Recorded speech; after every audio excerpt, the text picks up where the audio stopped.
Today, let's explore a powerful connection between a well-known verse, 2 Chronicles 7:14, and the Book of Esther, drawing parallels that reveal deeper truths about humility, prayer, and divine intervention.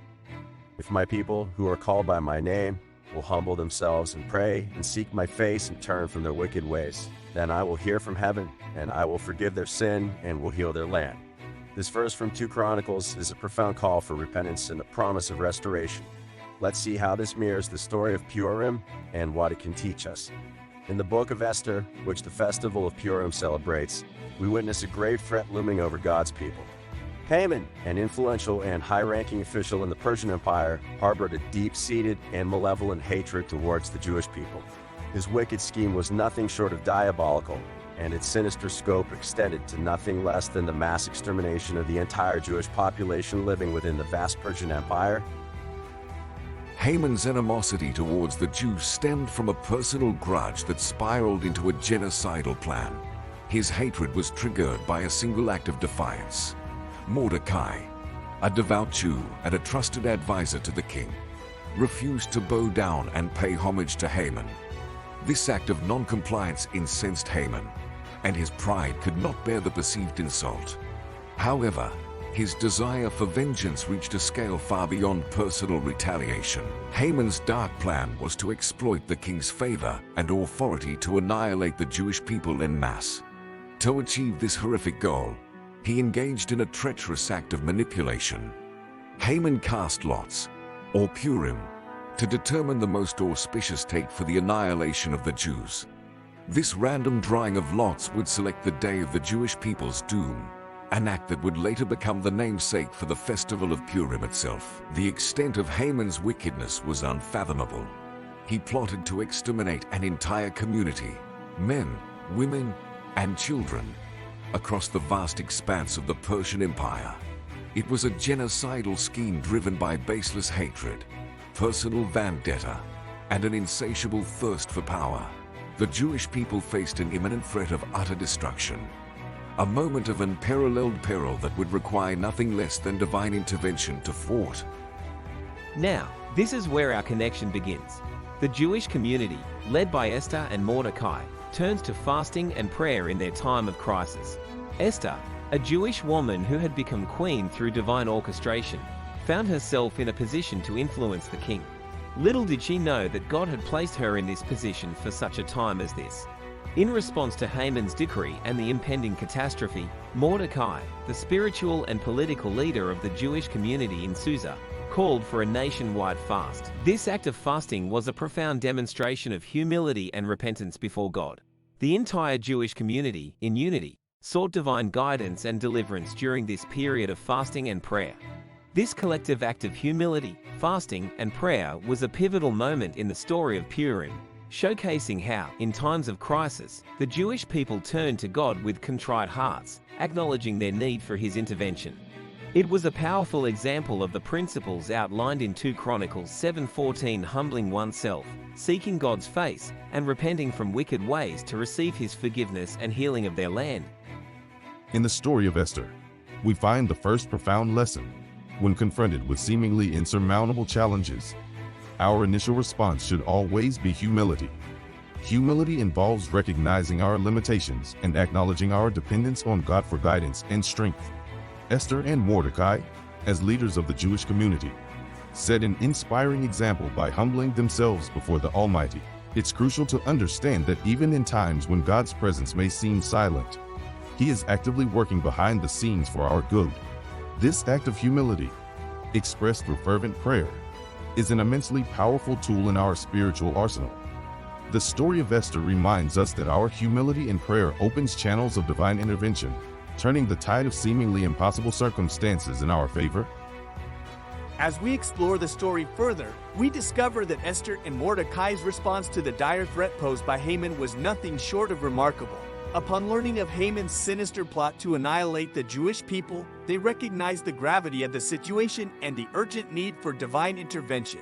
Mordecai, a wise and faithful leader in the Jewish community, took decisive action. He understood that relying solely on their own strength or the favor of the king would not be enough to save their people. In a display of unwavering faith and leadership, Mordecai called upon the entire Jewish community residing in the capital city of Susa to come together for a collective fast. This call was not a mere suggestion. It was a heartfelt plea for the community to unite in humble repentance and earnest prayer. The call for a fast was a solemn and united act of devotion. Fasting, in this context, meant abstaining from food and drink, a physical demonstration of their complete dependence on the Almighty. It was a tangible expression of their commitment to seeking God's favor and intervention during this time of crisis. Esther, who had been providentially placed as queen, found herself at the center of this unfolding drama. Mordecai sent word to Esther, urgently requesting that she use her position to intercede on behalf of her people before King Ahasuerus. However, this was no ordinary request. Approaching the king without a royal summons was a perilous act that could result in her death if the king did not extend his golden scepter in acceptance. Esther faced a moment of profound personal risk and courage. She understood the weight of her decision and the responsibility that lay on her shoulders. In response to Mordecai's plea and recognizing the critical importance of the situation, Esther made a daring choice. She declared a 3-day fast for herself and her attendants, a fast that would precede her audience with the king. This period of fasting and prayer was marked by deep humility, repentance, and an earnest cry for God's guidance and deliverance. The Jewish community in Susa, under the leadership of Mordecai and Queen Esther, came together in unity during these crucial days of fasting and prayer.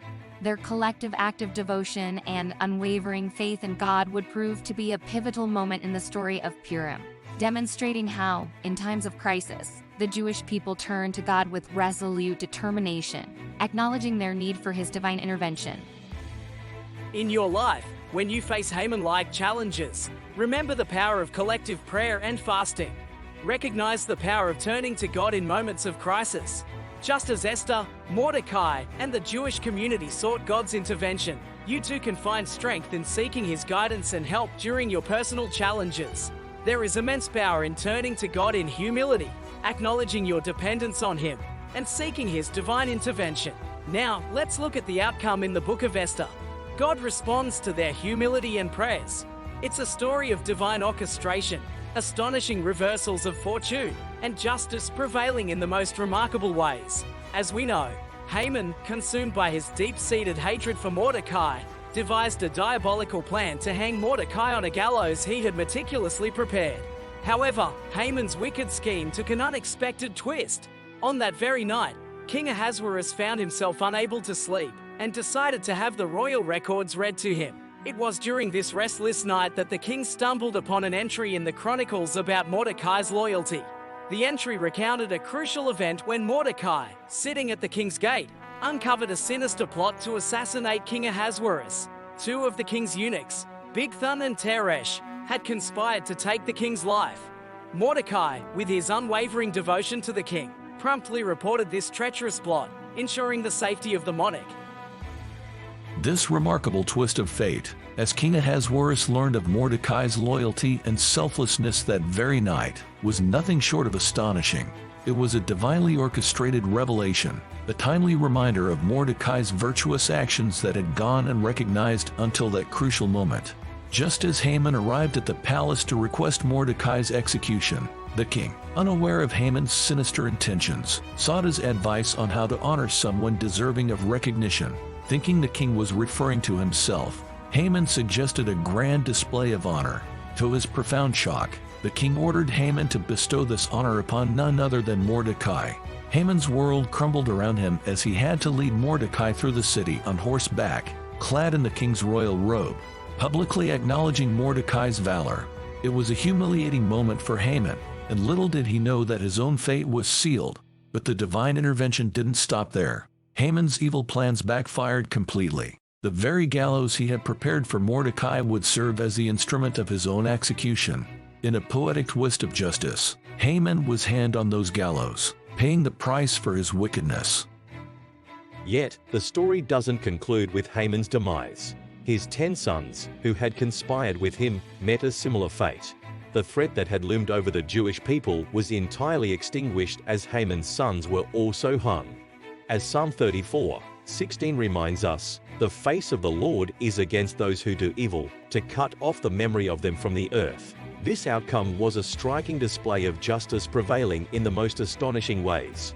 The story of Esther, when viewed in this detailed light, beautifully exemplifies the promise in 2 Chronicles 7:14. God not only heard the prayers of his people from heaven, but orchestrated a series of events that brought about not just victory, but deliverance from their adversaries, healed their land. It serves as a powerful illustration of how God's divine intervention can turn the darkest circumstances into triumphant tales of justice and restoration. So, what does this mean for you? It's not just a story from the past, it's a living reminder that no situation is beyond God's control. When you, in your own life, choose to humble yourself, to pray with sincerity, to seek God's face, and to turn away from the things that hold you back, you're unlocking the door for divine intervention. It's like sending an invitation to the Almighty. Now, let me be clear. God's response may not always happen as quickly as you hope, and it might not unfold in the exact way you expect. But here's the powerful truth: His promise stands sure. He hears your prayers, and He is at work in your life, even when it seems like He's silent. Imagine this. Just as Esther and Mordecai faced what seemed like an insurmountable challenge, they turned to God in humility and prayer. They had no certainty about how things would unfold, but they trusted in God's plan. And in the end, they witnessed a miraculous turn of events that saved their people. Your situation might be complex, your challenges daunting, but remember this: when you align your heart with God's, when you choose faith over fear, you become part of a divine narrative where even the impossible becomes possible. Your faith and trust in Him can lead to astonishing reversals, just like in the story of Esther. So, my friend, take this lesson to heart. You are not alone in your journey. When you humbly seek God, you set in motion His divine intervention. Believe in His promises and let your faith be the spark that ignites incredible transformations in your life. Your story is still being written, and with God by your side, the ending can be filled with hope, victory, and restoration. In your life, as you face trials and tribulations, I want you to carry with you the inspiring story of Purim and the unwavering promise of 2 Chronicles 7:14. They are your guides in the journey ahead. When life throws its challenges your way, remember the power of humility. It's in those moments of humility that you find the strength to bow your head, not in defeat, but in trust. And as you bow your head in prayer, remember this: God leans in to listen. Your prayers are heard, every single one of them. As you seek God's face, know that you're seeking the face of a loving Father who cares deeply for you. He's not distant or indifferent. He is with you, guiding your steps even when the path seems unclear. Embrace the beauty of repentance. It's not a mark of weakness, but a testament to your growth and willingness to change. And in that change, you'll find healing from past wounds, from doubts, and from the burdens you carry. Always remember this: God is faithful. When you turn to Him, when you walk in humility, when you seek His face, you can trust that He will respond. He will extend His hand of forgiveness, bringing healing and restoration to your life. So, my dear friend, never forget that with God, your story always has room for a miraculous turnaround. Your journey may have its ups and downs, but in Him, you find hope, strength, and a promise that never wavers. Your future is filled with the potential for remarkable transformation. Embrace it, believe it, and walk in the light of God's grace.